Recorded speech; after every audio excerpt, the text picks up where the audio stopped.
ప్రపంచ దేశాలకు Russia warning ఇస్తోంది.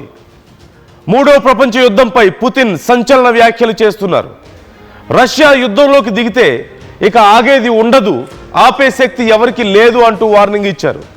యూరప్తో యుద్ధం చేయాలని మేము అనుకోవడం లేదని, ఒకవేళ యూరప్ యుద్ధం కోరుకుంటే సమరంలో దూకేందుకు మేము సిద్ధంగా ఉన్నామంటూ పుతిన్ కామెంట్స్ చేశారు. ఉక్రెయిన్తో చర్చలు జరగకుండా యూరోపియన్ నేతలు అడ్డుపడుతున్నారంటూ పుతిన్ చేసిన కామెంట్స్ ఇప్పుడు సంచలనంగా మారాయి. ఒకవైపు ఇప్పటికే ఉక్రెయిన్ రష్యా మధ్య శాంతి ఒప్పందానికి సంబంధించి చర్చలు జరుగుతున్నాయి. ఒకరిని ఒకరు పెట్టినటువంటి ఆ రూల్స్ అండ్ రెగ్యులేషన్స్ విషయంలో, కొన్ని నియమాల విషయంలో చిన్న చిన్న మార్పులు కూడా చేసుకుంటున్నారు. ఉక్రెయిన్ అడిగినటువంటి కొన్ని డిమాండ్స్ విషయంలో రష్యా అభ్యంతరాలు వ్యక్తం చేసింది. దానికి మళ్ళీ మాట్లాడి వాటిని సెటరైట్ చేసుకున్నారు. అగ్రిమెంట్స్ ఇప్పుడు బెటర్ అయ్యాయి, ఇరు దేశాలకు చాలా ఫీజిబుల్గా ఉన్నాయని కూడా చెప్తున్నారు. ఇలాంటి సమయంలో యూరోపియన్ నేతలు, యూరోపియన్ కంట్రీస్ ఈ శాంతి ఒప్పందానికి అడ్డుపడుతున్నాయంటూ పుతిన్ చేస్తున్న వ్యాఖ్యలు ఇప్పుడు సంచలనంగా మారాయి.